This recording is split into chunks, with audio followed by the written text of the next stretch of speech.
По најавите на министерот Венко Филипче за можно враќање на рестриктивните мерки и полицискиот час, известно е дека со нив ќе биде опфатен и Тетовско-гостиварскиот регион, каде состојбата со вирусот се уште е сериозна. Повеќето тетовци сметаат дека ова е веќе мајтапење со народот, кои да се мерките велат се веќе задоцнети, а полицискиот час не би дал никакви резултати. Тоа е маневра на владата.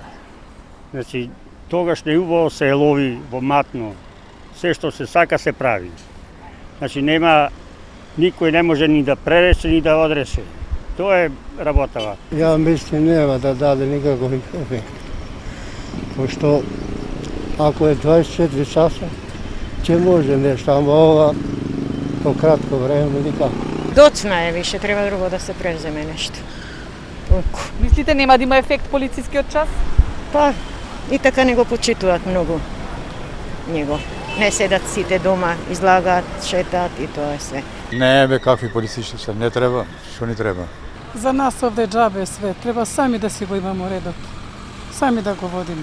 Додека се најавуваат нови мерки, но и најави за можно влошување на состојбата на есен, тетовските власти се опуштени, а кризен штаб не се одржал веќе 2 недели. Кога почна олабавувањето на мерките за заштита од коронавирусот пред 2 месеци, ставот на тетовската градоначалничка беше дека нема потреба да се враќаме назад со мерките, односно нема потреба од враќање на полицискиот час. Оти според неа тоа не би дало никакви резултати. Арифи цело време досега остана на истото размислување дека враќањето кон мерките не е решение, туку потребно е само будење на свесноста на граѓаните. Дали е се уште на истиот став, останавме без одговор. Оти била преокупирана со работа и немала време за изјави.